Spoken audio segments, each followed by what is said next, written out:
Ladies and gentlemen, this is Thabo Makwakwa and welcome to the Insight Factor. Now, today we've got a very interesting topic. As you would know, that South Africa being one of the first constitutional democracies to introduce same-sex marriages, and one of the first in Africa, our beautiful continent, to actually support same-sex relationships. So the Nkosi family will be talking to us today, telling us about their beautiful relationship. Gift and Carl, welcome to the Insight Factor. Thank you very Thabo. much. Thank you for having us. Thank you. Thank you. And yeah, you've got such a very beautiful home. Thanks for making us feel very comfortable. You're welcome.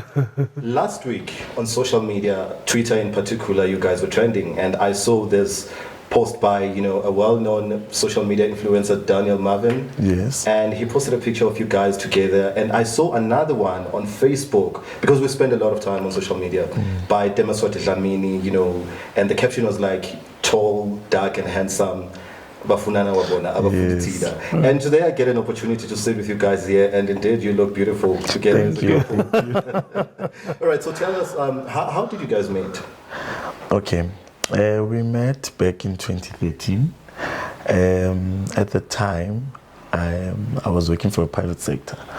So what happened is that I went out with my friends at a local pub here, say Johannesburg. I'm not going to name it though. So we went out and I saw him for the first time and he saw me as well. And he was interested, when I saw him, being Nabangan, and he wanted to speak to me that day, and I wasn't in a good mood, And after that, we met 3 times. Then the 3rd time, that's when I was able to speak to him. Then we exchanged numbers. Then we started dating from then. From 2013? 2013, yeah. That's beautiful. So it's been quite some time. It's been 8 years now. And I understand that you guys are also legally married. Absolutely. Yes. Okay, tell us a bit about that. You meet in 2013 and a few years later you guys are married. Yeah, no, we decided to officialize our love in 2017, where we were joined by the ministry. We belong to a gospel church, a Christian, and we had our family, both families, giving us blessings, and we had a very beautiful wedding in one of the exclusive hotels in the Val. We had a beautiful wedding. That was our best time of our life. Yes, so we got engaged in 2016, and then in 2017, that's when then we got blessings from our families. And also in 2016, we actually made family meetings, both of us, where we wanted to educate our family and to explain to them what's going on. Being gay, you can't just say, I'm getting married. You need to educate your family first. They need to understand, Oguti, what does it mean being gay? When you are getting married to a man, what does that mean? What's going to happen and whatsoever?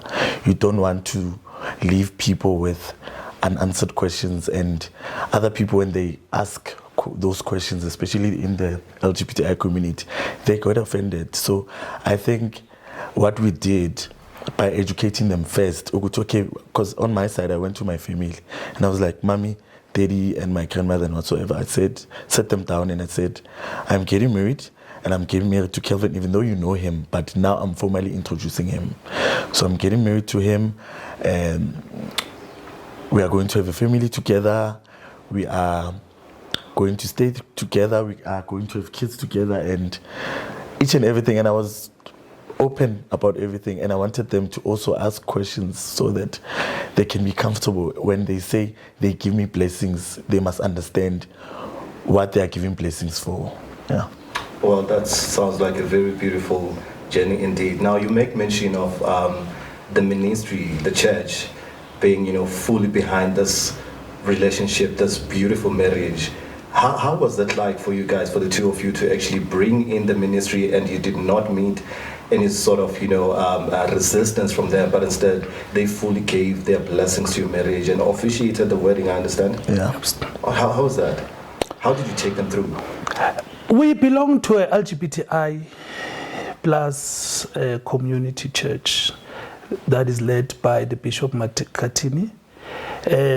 Our bishop is also a queer person, married to a same-sex. It's been over a decade that they've been together. Yes. So we kind of look up to them as our role model. So basically, we belong to a church that obviously, you know, understands the community, and the support that we receive from them as a congregation was phenomenal, because they officiated the wedding, and then, you know, they blessed our beautiful marriage. Yes, and not only did they officiate the wedding, they are a supporting structure. You know, I don't think we would be where we are today if it wasn't for the church. You know, we get, because yes, you can get support from families, from your family and whatsoever. However, you need the support structure from a church, and we get that. You know, where there are people like us, people that are married, where we meet with them, we advise each other, and we support each other, and we are there for each other. Okay, so now, speaking of external family and the ministry in particular, you know, it's quite interesting that you have this support coming from the church, and they have been fully there with you. But you'd also understand that we've got so many people that are against, you know, same-sex marriages or relationships generally. And often other ministries would actually speak bad about a relationship that have to do with same-sex, and they even quote, you know, Bible verses, you know, denouncing same-sex relationships. Now, how do you feel about churches that quite, you know, are against the same-sex relationships? I believe that a church should be a place of peace, a place of love. Church should advocate those values of love and unity. What we see happening from, you know, other churches that are opposing, you know, us as Christians, especially in a same-sex marriage, it's pure hate, and I don't think it has to. It's related to Christianity, because God is love. So if they do not preach love on everyone, then it means that they don't exist in our world, because we preach a God that is loving, a God that is caring. Yes, we find ourselves in a diverse world where we have different, you know, religions, we have different cultures, but we should be able to accept and tolerate the diversity that God has created within us as a community or as persons. So I believe that, you know, you cannot throw a sin over a sin. Judging itself, it's a sin. When you judge me, that's according to the Bible, it says you must not judge others, because we must only be judged by God. So who are you to become God and judge everyone else?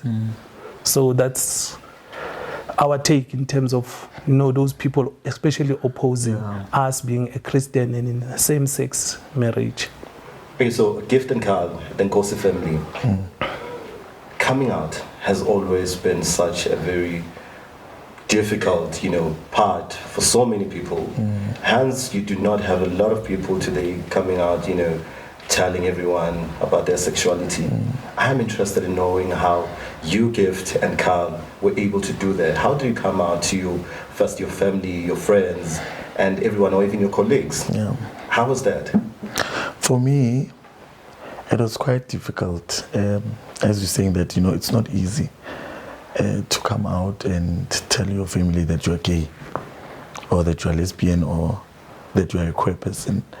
So I've always knew that I was gay since when I was born.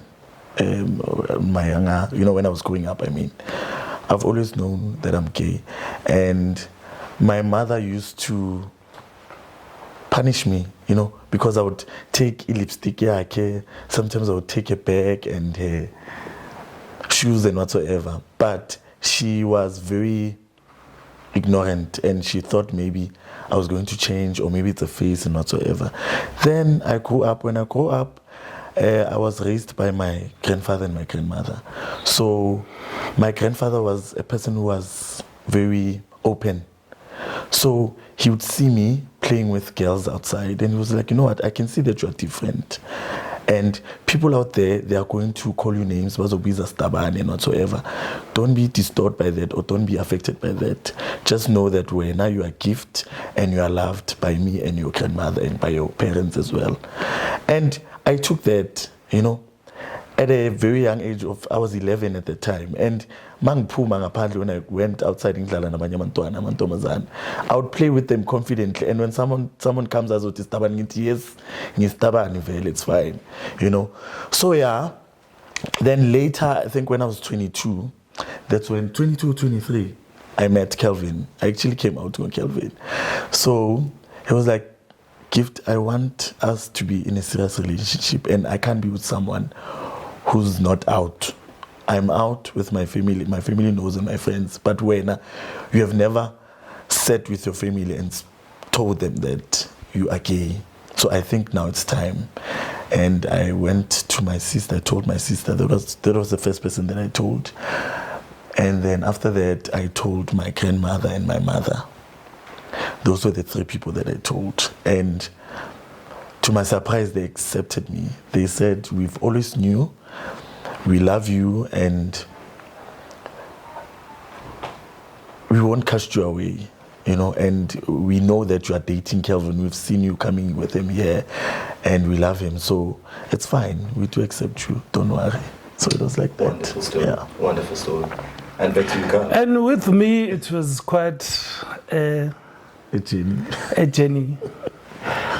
My father and my mother are leaders of gospel. They are pastors and assistant pastor. So it was quite, a mission for me to be able to be myself, because I had to represent the stereotype heterosexual, perception within the community.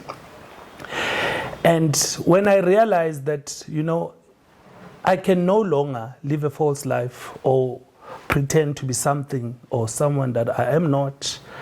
And I was longing for liberation within me. And I told myself that if I do not achieve this liberation by myself, then why am I still living in this world? I had to come to terms that I confronted my mother and explained to her that this is the type of person that I am. And she said to me, how do you become that person? Or maybe how do you become a gay person if you have kids? Because I have two biological kids. I got them, my firstborn, I got him when I was 15, Radha Uzama, and my son, Siabonga, when I was 17. At that time, I was trying to find myself, because I was fighting this monster within me, because I could not understand why am I feeling, have feelings for the same sex, why as my friends, I am interested in opposite, like girls and so forth.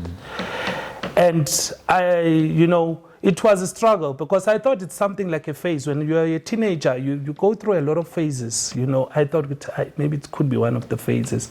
Maybe it would get better. In 15, I got my daughter, and then I was still at high school, and I was shocked. I could not even believe that, I can do a child. I knew that I was gay at that time, and I'm feeling the same sex. When I got my second child, my mother had disbelief, because she said, but how do you have kids if you are gay? I said that was my journey, because I thought I was going to change. I wanted to be like the other children that you have. I wanted, but it's I can see that it's really not me, and I'm just living a contrary to my truth, and my truth is that I'm gay. And she did not take it well, firstly, but I gave her a chance to say that you gave birth to me. This is your flesh. This is your blood. I want you to take it back, because if you don't want the person that you have born, then it means that you must take me back where I come from, because I don't want to be here as well. That was a change in her perspective of being, because she thought that I would take it to an extreme. Because when I said, I'd rather take my life, because I can't live like this. I have made mistakes already by impregnating a girl, because I was trying to find myself and thinking that I would be different. So I felt basically violated by being with a woman. It was a traumatic experience for me, because I had to pretend to be something that I'm not, because I was hoping I was going to change. So that was, the turning point for me, where I believed that for me to be liberated, I need first to understand who I am and be able to liberate myself and live the true me, regardless whether the next person appreciates it or does not appreciate it. So you die for the truth of being you. Talking to the Nkosi family right here on the Insight Factor. We are unfiltered and uncensored. You make mention of your mother struggling to actually accept the person that you are. I can imagine how that must have been for other family members, if your mom here could not really make sense with what was happening at the time. You impregnating a girl and having your firstborn, Zama, and then later on a secondborn. So this to me sounds like, a journey in which one tries to find themselves in order for liberation. But how was it also, even to you as well, Gift, with the other family members, having to bring them to terms to you being gay? Yeah.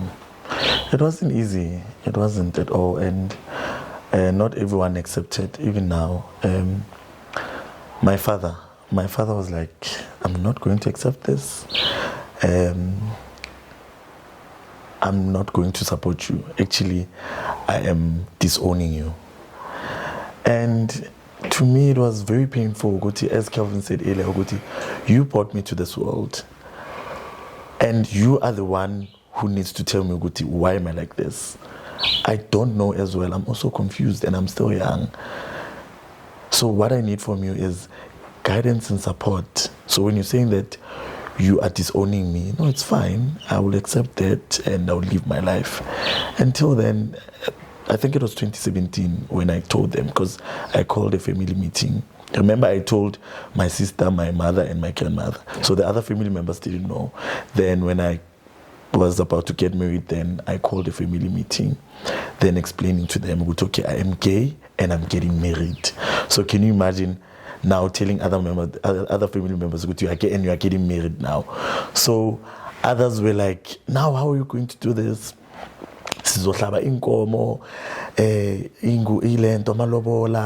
Then that's where now the education came, where I educated them, I set them down.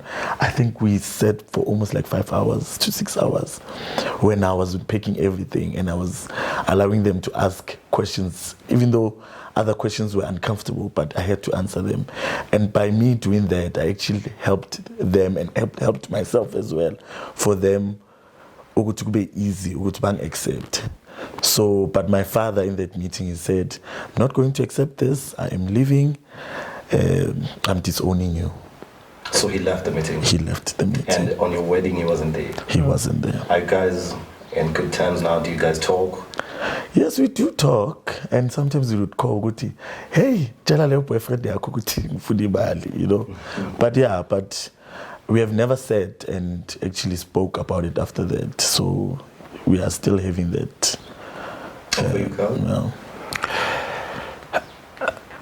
I believe my journey was a success in terms of, I don't believe in coming out of the closet, but I believe in, educating or inducting, people around you about maybe your sexuality, because we are all different. And What was quite interesting as well, my family and the people that are, I'm associated with my colleagues, I took it upon myself that I need to educate them, because some of them, it's quite strange for them, and but if you come to me, and wanting answers, I give you true answers. That look, as human beings, we are different.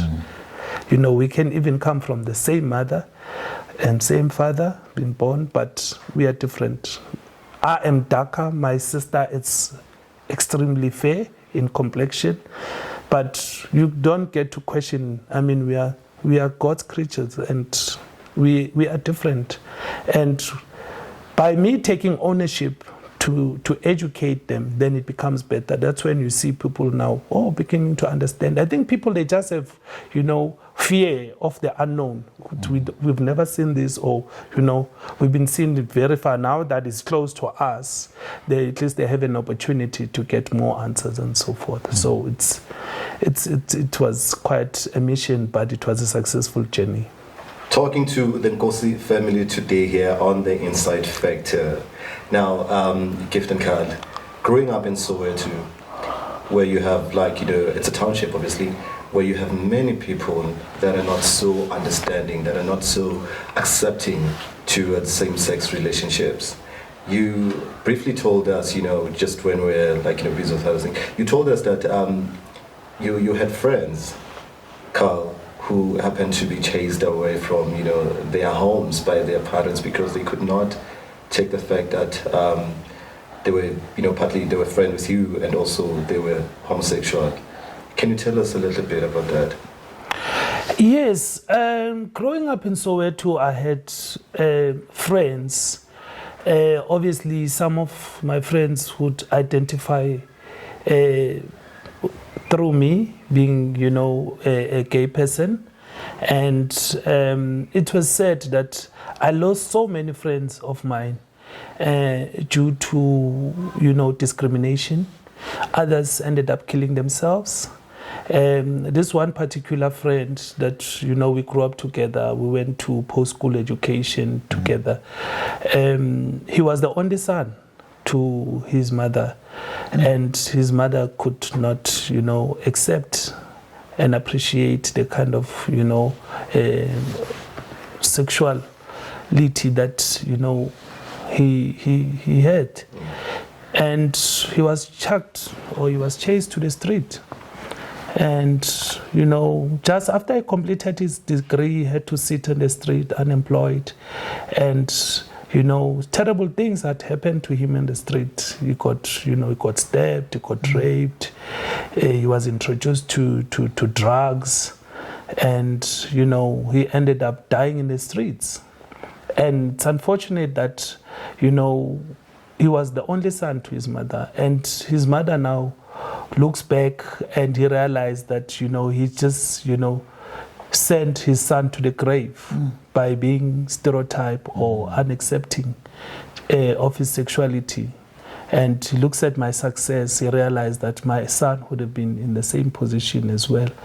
And he's still, she's still in tears because of that. It's just unfortunate. Gift, have you also had instances where you lost friends because of your sexuality?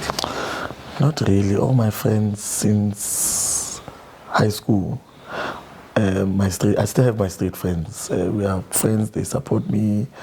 I never got to experience that hate. Even in Soweto, I think by the fact that they didn't know, I was still in the closet, and I left Soweto, I think I was 23 when I left Soweto. So I never got to experience that, I don't want to lie. And with my friends, they support me, they love Calvin, they understand that I'm gay and I'm married. So I never lost friends due to the fact that I'm gay, or lost friends in terms of maybe a friend that has passed on and whatsoever because he was gay or whatsoever, no. But I think you're still there. Few, fortunately, in that regard.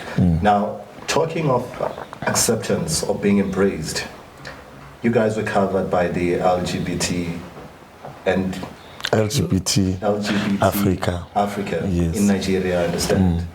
Can you tell us a little bit about that? I mean, like, Nigeria is covering you guys, and you understand that Nigeria is not so, with gay people. So what happened is that for the longest time, I was posting pictures of me and my husband. I never posted our kids or our family, So this year, I felt that it's time that we introduce ourselves to the world. So we did a photo shoot with our kids, and we posted that picture, and we said, we are introducing ourselves. We are a gay married couple in South Africa that got married in 2017 and has 4 kids, and we are a blended family like no other. Then we posted that on all social media platforms. The love that we got, the support that we got, but surprisingly, the love that we got was not, yes, we got it here in South Africa, but in Africa and, African countries, and in the US and in Australia and in Europe as well, the love that we got, because we got people that wanted to interview us. They wanted to cover our story. There were pages in Instagram where they wanted our pictures. They wanted to cover the story. So it was a lot of pages in Instagram that shared that post. And it's LGBTQI pages not in South Africa, but overseas, let me say that. And then we were so surprised that we got a call from this lady who's in Nigeria, where LGBT Africa, and she wanted to cover us, and we thought, in Nigeria, this thing is not legalized, and this lady wants to cover us, So then she called us, and then she covered our story as well. And here in South Africa, it was just one person. It was a guy called Simpiwe, ne? Simpiwe, from 11th Conversation. He's got a podcast.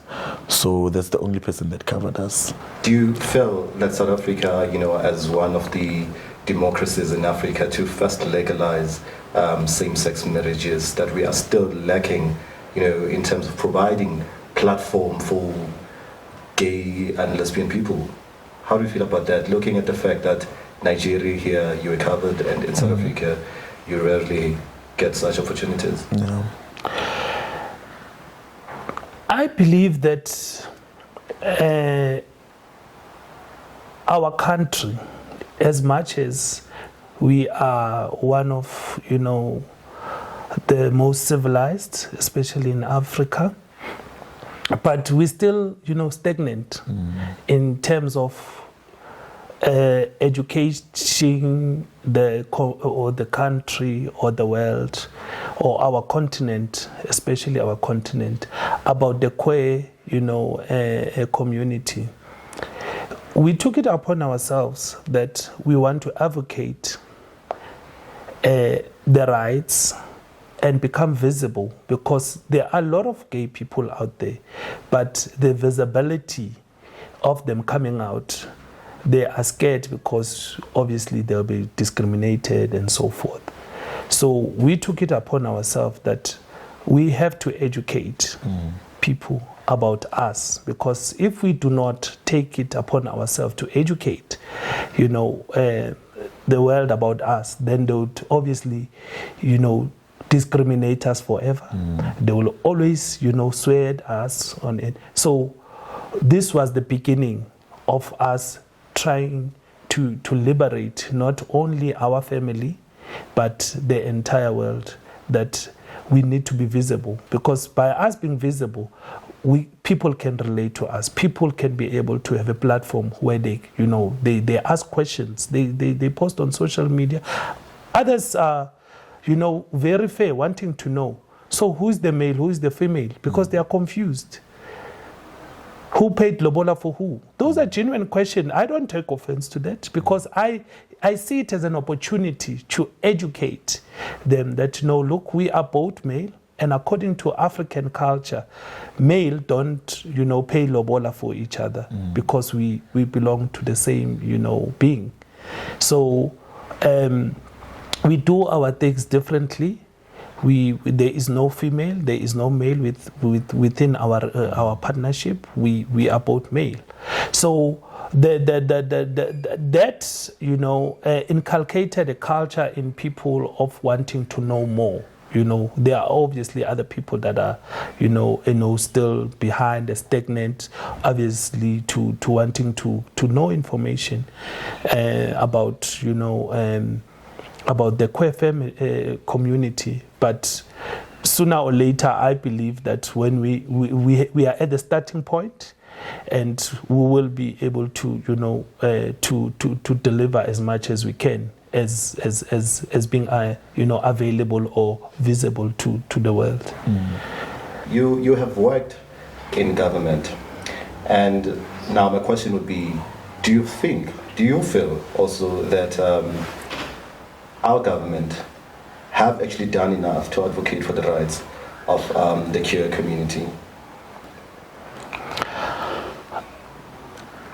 I believe the governing party has done their part by legalizing the same-sex marriage, which was a milestone that our country finds ourselves in.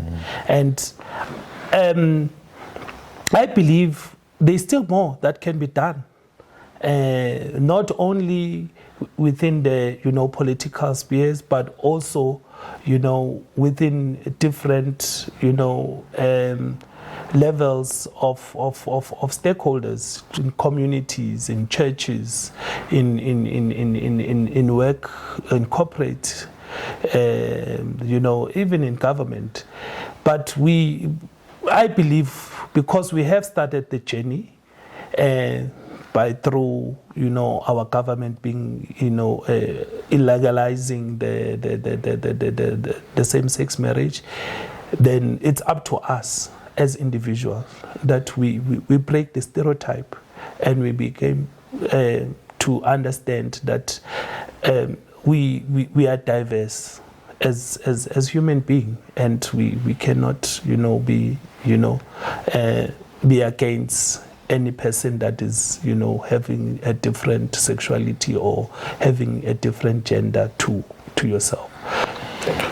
The Nkosi family here on the Insight Factor, and yes, we are unfiltered and uncensored. Right, so I need to understand something here.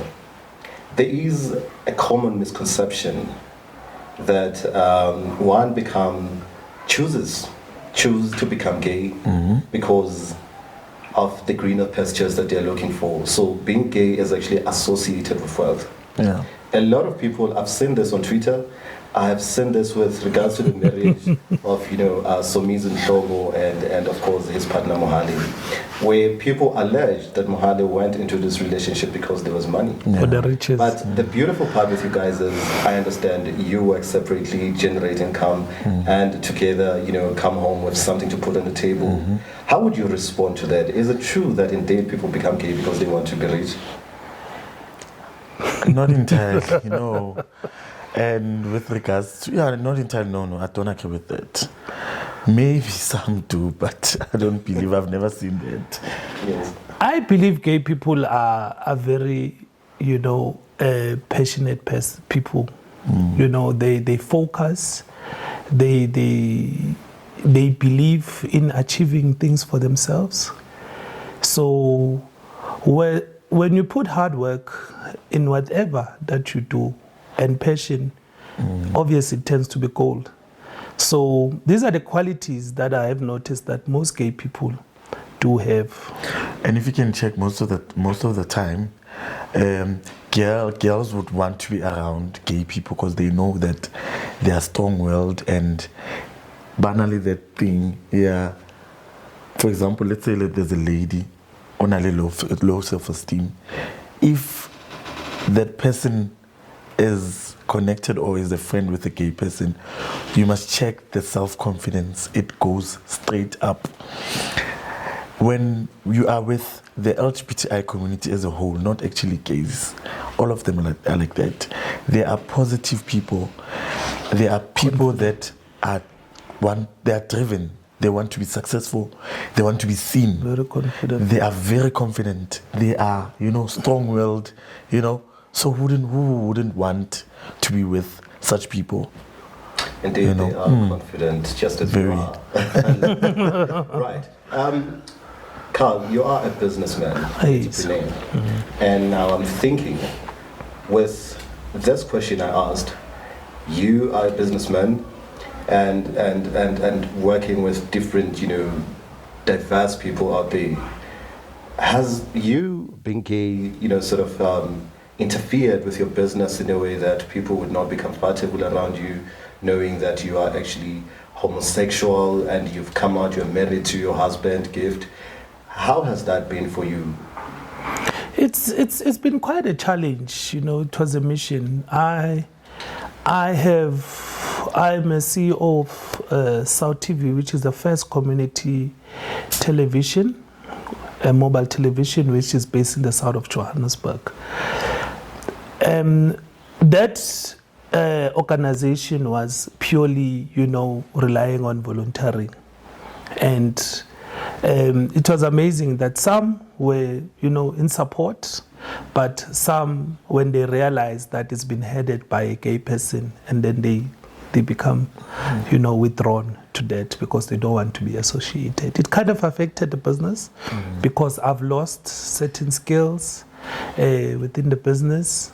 And even in my, I'm also, in property business. When they realize, because I have tenants, renting property, when they realize that, I'm renting from, a gay couple, some of them would want to take advantage because they think that, we are cool, we wouldn't, I would rather take advantage, but because we have good business ethics and our administrations are very, in order, we'll be able to then succeed in what our business,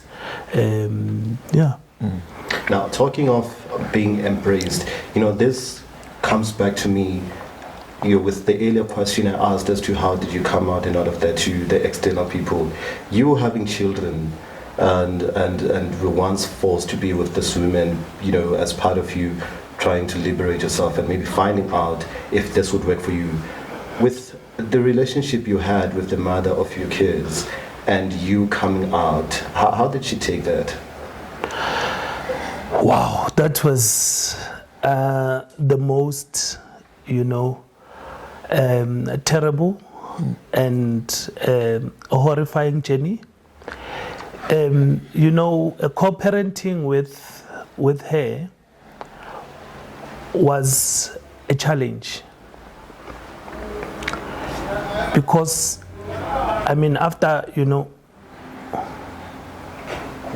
after impregnating her with 2 kids and then thereafter, leaving her and becoming, my true self, it kind of created hatred within her. Because she thought that I have disorganized her life, and she had high hopes that maybe would be a happy family with raising our kids. So we had suffered 2 decades of misery because she would make it difficult in co-parenting with me just because I could not be with her. She would, some make turn the kids against me. I would see the kids, being resistant to, accepting my partner. And so it's 2 decades that, it was really a tough journey to co-parent. Although at some point she decided to release the kids to remain with me because, she thought that maybe this thing would, fade away and maybe she would come back to her. And it did not happen. So There was a lot of animosity between the two of us because I think she also believed that, she was, played by me.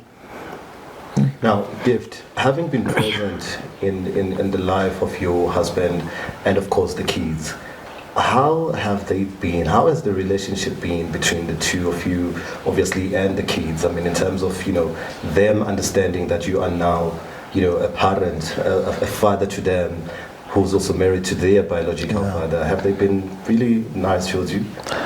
I was very lucky. I was fortunate. They accepted me. We actually became friends more than anything. They would prefer to come to me and speak to me rather than speaking to their dad. So we've had a beautiful relationship. They've accepted me since they've met me. So it's been, I can say it's a grace from God. I kind of educated my kids that, look, I'm a gay parent and you have to accept me the way I am, because I'm not going to change. So this is my partner and we're going to get married and he's going to be a part of you. So would you say might as well get used to it. And they did get used to it. Yeah. Would you say that, co-parenting for a gay couple is actually a beautiful thing, or rather difficult, given the fact that there is no mother figure, but, more of, two fathers in this relationship? Would you say that co-parenting you, especially with your Gift, because you came into this relationship and you had no biological child, you were not, I'm not sure if you're prepared or not for that, but you're stepping into this environment now, there are kids, and you also have grandchildren, by the way. Yes, we have a third generation that we are blessed and fortunate enough to raise them as our own. We live with them, and we have, been given full custody of our grandchildren, so we're raising them by ourselves. And for me, it was quite easy because I'm the oldest at home. I've got 4 younger brothers, so I had to grow up fast where I needed to take care of them, where, I would take them to school, bath them and whatsoever. So when I was introduced to the kids, it was easy for me to be a father figure, because already I played that part with my younger brothers. I'm still doing it even now. In conversation with the Nkosi family, we continue here on the Insight Factor. You have stated that, co-parenting is beautiful and all of that. I think one question South Africans would want to ask is, there is no mother in the relationship. Yeah. And we all need, the support from both the father and the mother. And you often hear people saying that it was difficult for me being raised by my father alone without my mother, or my mother without, the dad. In this relationship, there is no mother. What would be the challenges that you guys faced, Daddy? The challenges that we face when co-parenting with my husband, I think as normal as any other couple, because we share responsibilities. I don't look at my husband as maybe that he's supposed to be a mother to my kids. If he has to change nappies or diapers, if he's here present, he's going to obviously change diapers, and if I'm here. So we share, these responsibilities together without, pointing that you are supposed to do this, you are supposed to do this. We just share, these responsibilities without, having to judge or to assign a person. If you are there, if you came home early, it's my responsibility to cook for the family, and if he comes home early, so we basically share these responsibilities. And obviously other people would find it strange that why are we not, because we have decided that with responsibility we are equal. There is no mother, there is no father. But whatever, duties or responsibilities that's supposed to be delivered within the family, that's what we do. And as well, we have support from our family as well. My mother-in-law, when we are not around, my mother-in-law is the one that takes care of the kids. She's there for us. She plays that motherly role. And we also have a beautiful relationship with the mother of the kids as well. Now we have a beautiful. Now. Yes. After 2 decades, then she realized that, this is a battle that I will not win. I might as well just, embrace. So we are actually good friends now. We hang out together. We have set our differences aside where we have challenges with the kids, where, the motherly touch that's supposed to come through within the family. She's more than willing to come through. We do have family gatherings, and she's also part of us. So I guess it has taught us a lot of things, that it's we're all responsible at the end of the day, and we equally have to share those responsibilities. Right. So the Nkosi family, you are educated people, entrepreneurs. I want to bring you in closer to an issue that is so burning in the country right now. We have got a challenge of gender-based violence. Every day on TV, you often see women being abused, raped, and even killed. I think it is important also, for you as a gay couple to step in and just take us through your understanding. Do you also feel that with this gender-based violence going on in the country, the queer community is not really in isolation and left out, because we often think it's only women being abused? What do you have to say about that? It is unfortunate that we find ourselves as a country having to experience such brutality of women and children being killed and being abused. But also, I think that we should be able to understand the core reason. Why? Because I don't believe that a person is born to be a serial killer or maybe an abuser. It could be that something had happened to the perpetrator themselves that unleashed this monster within them to be able to take a person's life in a brutal manner, and especially even kids. It could be that it's kids that from, when they were growing up, they were also being violated, they were also being abused. So I believe that as a country, we should put all the stakeholders involved in order to be able for us to combat this monster of that has crippled our country in such a horrible way. I believe that this topic of currently of gender-based violence is only addressed by certain a group of people, and other stakeholders are left outside. I look at it now where we're having a culture as a country where we embrace a girl child. Like we have programs as well, take a girl child to work, but we've never had take a boy child also to work. So boys have now this resentment against girls that, oh, you get the best of everything, you get this and that and that. And it's true that when any human being, when they are given more privileges and more power, they tend obviously to be abusive of that power. That's where you also find now maybe a boy child, also wanting to be in the space by exposing themselves in showing their masculinity and so forth against women. So my take is that we should be able to put all the stakeholders, understand the core of the problem. Let's not just hold, placards and go around toying around the street without addressing the core issue. If I have a problem in my home, I need to be the one that is addressing these problems and making sure that before going out in the streets. So us as families, we should be able to treat our children equally.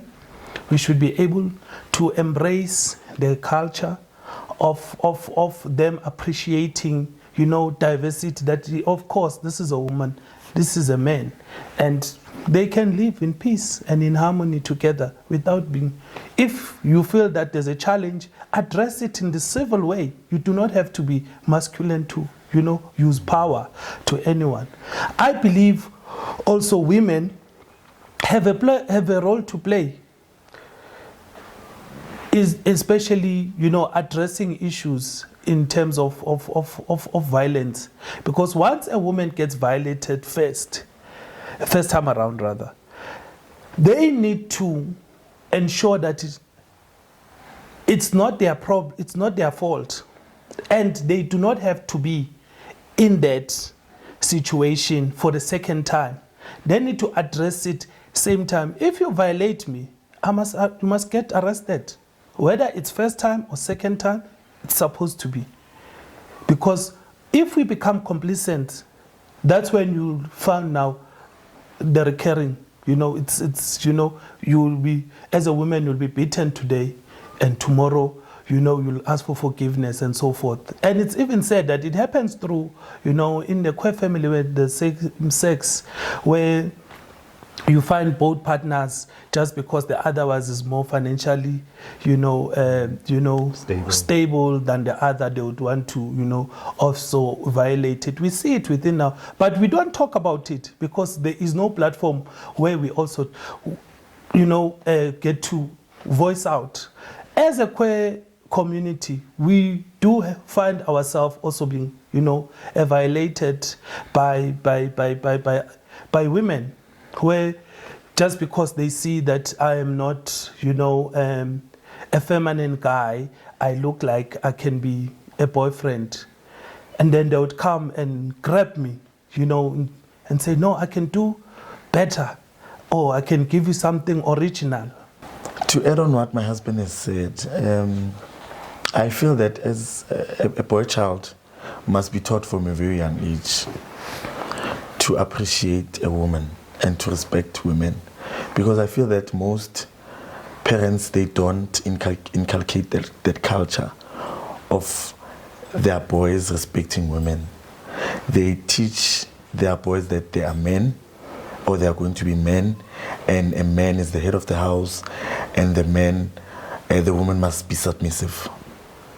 If the woman does not become submissive, then it's a problem. That's when then the man retaliates and starts abusing the woman. And with regards to the LGBTI community, we are abused a lot. We get, as a gay man, I have been abused. I think I was 11 years old, or less, I think 10. My neighbor, this guy, I don't know if he was gay or if he was in the closet or something, I don't know. But he said I must come to his house. He's got a suite, suites for me, and he wants to speak to me. Then I went to his house. When I got into his house, then he offered me the sweets, and then we started talking. I don't remember what we spoke about. Then now he started touching me inappropriately, and I felt so uncomfortable, I did not understand what he was doing. Even though, yes, I knew at the time that I was gay, but I wasn't in that level where I would want to be with another man or whatsoever. You were 11 years old? I was 11 years old when I was young. So that thing, it made me to have anger towards men, because I felt as if, Oguti, why this guy, I looked up to him. I looked at him as a father figure, even though he was my neighbor. Why would he even go to that level of abusing me, you know. And I kept quiet. I never told anyone. Up until I told my husband that I was violated at this age and whatsoever. Gift. You know. The reason you never told anyone, why? When I was young, I was afraid that people were going to judge me. Uguti, no, Vele, you are gay, you've got gay tendencies, meaning you enjoyed it. You enjoyed it, or you wanted him, Vele, to do that. You invited him. You gave him an invitation, actually, to do that to you. Wow, that's very saddening, I must say. And that fear of, if I tell my family, then it's like, at that very young age, it was a stupid mentality where I thought maybe I'm taking myself out of the closet by telling them I was violated, and I was violated by a man. You know? Had it been now, what would you have done?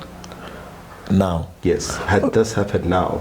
Obviously, I could have fought, and or at that young, maybe now, if I was, I would tell my parents. I would speak to the community as well. You know, I would report the matter to the nearest police station. So I would encourage someone, if that happens to someone, they must report it immediately, because it affects you. It affects you even in your adult life. You know, so they must report it to a point where now, let's say, if I was not gay, then I'm married to a woman. To understand that anger, I was going to take it out on that woman, where now I'm going to abuse that woman. That's what Calvin was talking about. As men, sometimes there are things that happen when we are young, but we are taught that we need to be strong, and we need not to voice out or cry. Yeah. You know? Yeah. Talking about violence, I have seen on social media, because I've been following you guys there, and I found that story very interesting, where a picture of you was posted. Now, I went through the comments just to get the general understanding of people with regards to the issue of same, sex marriages or relationships. I have seen, and from women, saying nasty things about you guys. Like, can you take us through that? What is the nastiest thing they have said that kind of got into you? Actually, now they don't affect me a lot. And I didn't look at the comments, actually. However, I remember one comment where this lady said, who fucks who? You know? And why can't you become normal men, where you would get a straight woman and get married and have a family? And I asked myself, Kuti, I have that, Mus. I have a family, and we have a normal family. And I have someone that I love. This is my life. And I am happy where I am, So yeah, I felt other comments, yes, we felt that we were attacked. And it was hard, because you are attacked by both women and men. It's not one case where now you are attacked by men. It's both genders.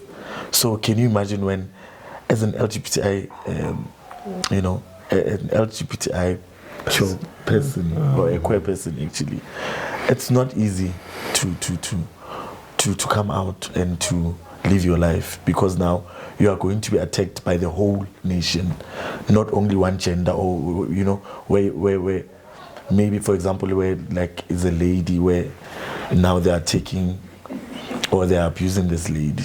We are attacked by both men and women. So yeah, but also amazingly, we have also equally received a lot of good feedback, because you could see that people would want to understand, people who want to learn about this diversity that they've they were not exposed to. So yes, you do find people that would go against, especially Christians.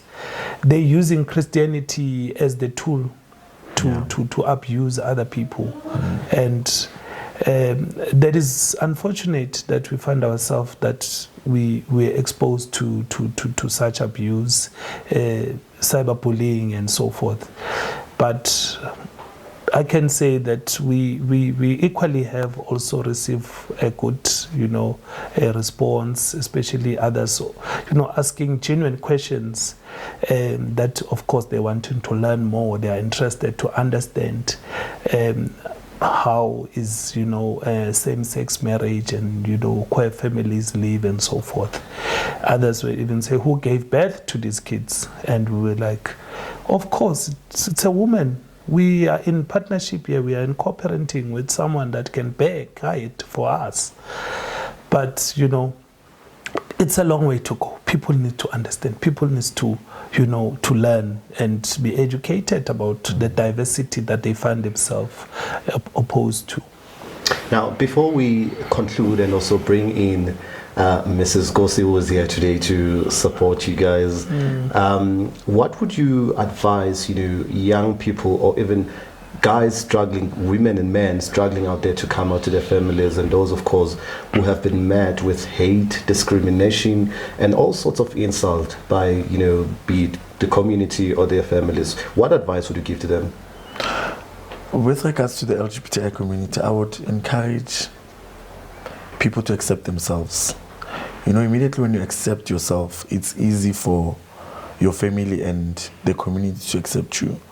But immediately when you hide yourself and not accept yourself, then that becomes a problem, because now people are going to say, Mara, lo muntu ngathi, okay, and you are going to be offended. However, when you have accepted yourself, you're not going to be offended by anything that a person says. If a person comes and, Atuga, then that's his business. It's not my business, because I've accepted myself. With regards to people that have hate and, bashing other people or bashing the LGBTI community, to them, I would say they must live their own lives. They must focus on their lives, And whether you do good or bad, people talk. Absolutely. So, yeah. And for you, Cal? I believe as a country, as government, we have missed a very important key element in educating the youth and the society as a whole about gender, diversity, and sexuality.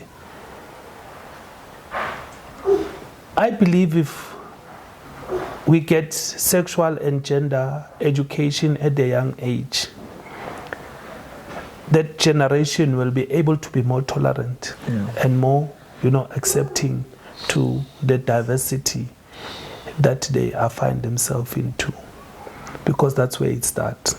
I believe that we should have sexual education where our kids get being taught it's okay to be an asexual, it's okay to be a homosexual, or even, belonging to, gender conflict, because you do have people that are trapped in different, in different bodies that they feel that I don't belong to this body. So I believe education, starting from, our primary, school or secondary, it would help a lot. Once you accept yourself, that's the most liberating thing you can ever have in this world, because living a lie would never set you free. There you have it, ladies and gentlemen, on the Insight Factor. Living a lie would never liberate you. Living a lie would never set you free. You had it from the Nkosi family talking to us right here on the Insight Factor, about the importance of actually having to come out and accept yourself and also live your life in a manner that makes you happy. Yes. Thank you so much for allowing us to speak to you guys. But before you go, I would like to bring in this woman, this special, beautiful woman who's been so supportive to this family of the Nkosi. Ladies and gentlemen, after this we're having Mrs. Nkosi talking to us a little before we go. Thank you so much. Thank you. Welcome back. This This is the Inside Factor, and you are with me, Thabo Makwakwa. I am now joined by Mrs. Sibiya, who is a mother to both Calvin and his husband Gift. Now, Mrs. Sibiya, ngiyabonga ngempela ukuthi usijoyine lana ku-Inside Factor. Ngiyabonga nami mntanami, ngiyazibongela.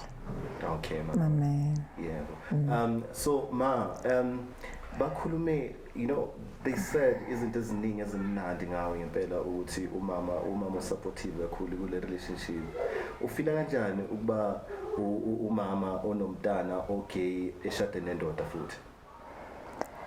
Hayi mntanami, kwakunzima kodwa manje kumnandi kabi ngoba mhlambe kubabi bekangasi nje ngabe mhlambe bengigijima ematshele, mhlambe angihlupha, awu manje ngiphila kamnandi kabi mntanami.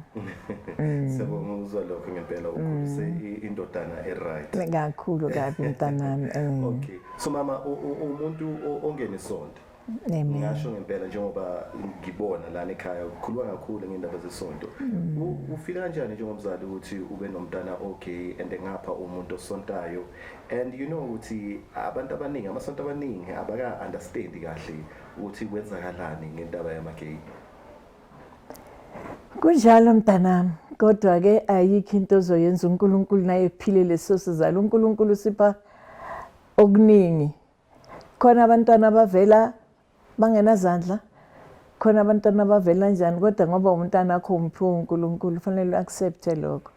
uNkulunkulu akuphe kona, umthande, umuphe uthando. Ngempela into ebalekile kakhulu ukwamukela umntana umthando futhi. Yebo. So ungangitshela mama lana emndenini bekuwumuntu okuqala uCalvin uba umuntu othandana namanye amadoda? Ngizathi nje kukhona umfowethu mara ongazalwa endlini, ozalwa ubaba omncane kwaNkosi. And then sizalwe vele thina ekhona. Emuhle ene voice emantombazane, kodwa ubona ukuthi kanjani eneke yena ke beke west ngoba bekafaka ama makeup, amahili, yabona lezo zinto lezi ezinjalo.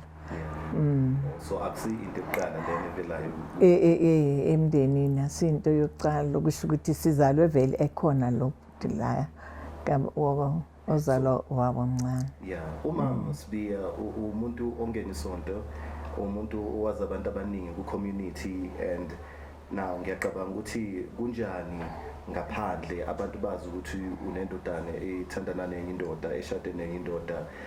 Ngisho ukuthi in terms ukuthi mhlambe azikho mhlambe into abayikhulumayo ngamagay ezikulimaza inhliziyo njengomzali? Umuntu mntanami, umuntu uyakhuluma kodwa akabi khona kube khona umuntu ongifeyisayo othini uyezwa nje mhlambe noma umuntu aphasa lawo ma remarks lawo, kodwa manje umuntu nangaqondani nawe uyayibona into ngoba bavele igama elishoyo ukuthi hayi istabani, uyabona.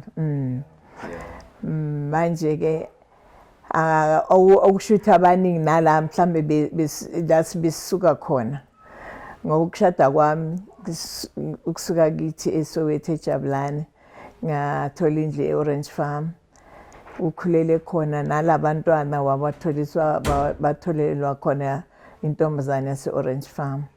Sasuka ke sathenga indlu eRabarish, naseRabarish angisumuntu ohamba izindlu zabantu nama next door, laba bomakhelwane abaseduze bebebona, uyabona. Kodwa akube khona umuntu straight asakimi athi hey njani. So mama, yazi ngifuna ukwazi ukuthi yini mhlambe ongafuna uku-advise abanye abazali nabo abakule situation okuyona whereby ingane yakho happens ukuthi athandane namanye amadoda futhi? Hey mntanami, ngingathi nje kuba fowethu nakubo dadewethu, yabona into oyithengile nje, into angisakhuluma ngomntwana, into nje na uyithengile, uthenga into oyithandayo ngithi, and then na ungabe ungayithandi or ufike ekhaya incane uyakhona ukuyibisela emuva, uyabona. Manje lesi sipho ke na uzothola ukuthi umile so unomntwana ngithi so upregnant angithi yabona isipho siphe ubani uNkulunkulu ngoba baningi abanye abazali ababafunayo abantwana abanganabo abangabatholi abasemshadweni abanamamiliyoni kodwa bathola ukuthi abantwana abanabo manje uNkulunkulu naye kuphile fanele ukwamukele lokho akuphe kona ngoba abanye abantwana abanye abodadewethu bayabathola abantwana abanye bayabathola abantwana abamhlophe khona umsisi wami wona wakababa omkhulu wamthola umntana omhlophe ugugile namhlanje unabazukulu ngabazukulu ngoba naye azange amlahle ngoba wamthanda nathi samsekela wamthanda namanje siyabathanda uyabona ngisho nabantwana bakhe manje nalo owami umndeni wami omningi umthanda okundlula awumthanda okundlula akekho njena othi hayi mina ngifi futhi nje nangakafiki noma ngifika noma ngidropa ngaphandle baphuma bagijime bonke bathi ngeke ngena ngoba unothando naye lo mntana okusho ukuthi lento yaba extra ngoba ngumuntu onjalo ngizalwa abazali abanjalo abathanda abantu manje nalo mntwana lo unjalo manje sengibonile kule impilo yalo mntwana bonke abantwana ashomane nabo abantwana abanje banjalo namanje ngumama wabo bonke noma ngabe yini nje noma fika azongibona uzangiphethele ma present or ma fruits or ma ini uzobona umama banothando kabi labantwana laba into nje bafuna nje ukuthi ubathande uunderstand ngoba angeke umlahle uzamlahlela abantu mina ke futhi bengingeke ngize ngimlahle noma ngabe bebabili ngoba omunye wandlula ngoba futhi uye yedwa futhi awuye yedwa bengizomlahlela abantu ngoba ngiyayazi incwadi ngiyayazi nayo ukuthi manje na fanele uthande umndeni wakho umndeni wakho ukhulekele manje naye ngokuqhamuka nako sazitshela ukuthi no sizokhuleka if it's not uzochange no ubaba ebengishade naye ubaba uSibiya sakhuleka ke ukuthi manje na if nangaba asiyiko kuzochange nangaba kungasiyiko kunjalo kodwa ke ngeke simlahle baleke kakhulu ngempela lokho mntana ngibonge kakhulu mama and now ngiyacabanga ukuthi for zonke ingane ngaphandle abakule situation ukuthi na ufeel ukuthi okay mina ngiyindoda ngithandana nenye indoda kodwa ngiyasaba ukuvela ngaphandle ngitshela abantu yini mhlawumbe ungaba advisor yona bona mntanami ngingathi mina okokuqala umndeni abazali laba uNkulunkulu abaphe yena ukuthi kube yibo abamsupportayo maye nayingawusupport ekhaya nabantu ngeke bakusupport bazokubeka lokhu bakutshele lokhu manje ababona ukuthi umndeni wakho uyakuthanda ufuna next ngawo akekho umuntu ongangena phakathi kwechain yabona eboshiwe uNkulunkulu uyabona kodwa manje nayingabophekanga amanzi ayangena ukuthi njengoba nimbona njani kodwa nabebona ukuthi wena mzali wakhe awufuni next ngaye ngoba futhi nako lokho ukukhomba umuntu uthi kunje akukho right yona lonto leyo ukujaja omunye umuntu uyayi-understand ngoba umuntu ofanele asijaje uNkulunkulu kuphela umuntu owasidala kuphela manje ngathi nje ngicela nje ukuthi mabasupporte labantwana babo uyabona ukuthi ke bazokwazi ngoba abanye baze babe rude nakubazali uyabona baze babe rude nakubazali baphume esandleni ngendaba yokungatholi uthando ekhaya ngoba uthando fanele liqale phakathi ekhaya lize likwazi liphumela ngaphandle manje nalungekho uthando nangaphakathi ekhaya nangaphandle bazokudlavuza abantu manje mina ngicela nje ukuthi labantwana laba abasiphe bona uNkulunkulu abakule lesimo abantwana abanomoya omuhle ukuthi nje ubathande uba-understande noma ngabe kubona ukuthi uphuma esandleni ngoba abanye bavele bazinikeze nakuma-drugs nasetshwaleni ukwazi ukuthatha wena uhlale naye phansi umntana wakho umtshela ukuthi mntanami ibambe kanje hayi kanje makube kanje wena ngokwakho abone uthando from ngaphakathi kuwe wena umzali wakhe wena wamlethe emhlabeni ukuthi kuze aphume abe njengoba ababona angazi ke mina kodwa mina azange ngimbone from ngimzala umboni from umzala umbona naseqala ukuthi ubone ukuthi okay usho ukuthi mina yilesi simo angithi yabona yilesi simo manje yiloko ukuthi ayikho enye indlela ukuthi fanele sibasupport abantwana bethu sibaphe uthando bangazinikeli nasematshwaleni uyambona mina uCalvin mntanami ngingaqala incwadi ngaqala incwadi even my family angikhulumi nje bangikhuluma ku TV kuphela ngiyaphuma ngiyazi eNamibia ngiyazi eZimbabwe ngiyazi eZambia angikhulumi ngamaDebeni nama Cape Town ngihambe nje ngiyoshaya umoya ngifuna ukuya kuphi nyaya ngifuna ukuya kuphi nyaya ngifunani nyaya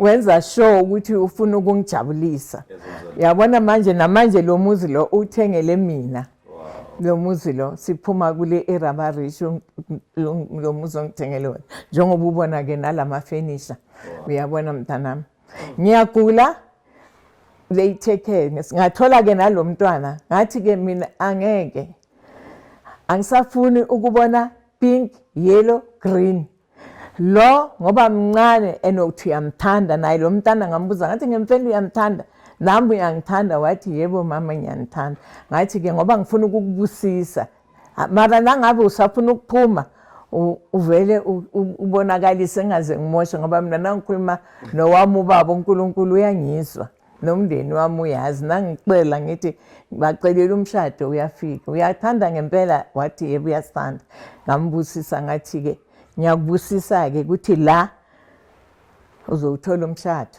and uzothola umshado nje uzothola lo mshado wampela angifuna umshado wokudlala nangabe uthi uyasithanda ngempela ngizokubusisa ngempela and ngifuna ukuthi noma ngihambele ezandleni zakho nangihambele endlini kube uwe o next to me ozokwazi ukuthi usize uCalvin ngoba uCalvin uyedwa umfana sisi wakho khona ule eval so ngicela ukuthi ke uNkulunkulu akubusise and futhi nangabe ufuna futhi ngempela ukuthi manje ngempela la ngiyakwamukela ukuthi ube umntanami. Very powerful message of support from Mrs. Sibiya, who is a mother to Calvin and of course to Gift.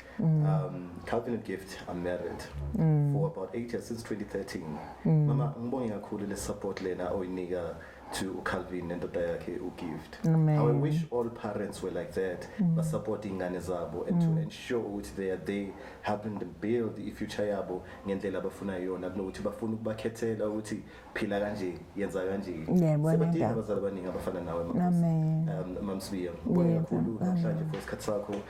Ladies and gentlemen, this was the Insight Factor exclusive interview with the Nkosi family. Gift and Carl have been married since 2013. I wish all South Africans out there would learn from this loving, beautiful family. They have got their children, they have got their grandchildren whom they are raising and supporting. South Africa, this is the Insight Factor. We'll bring you more in the next episode. Thank you very much for watching.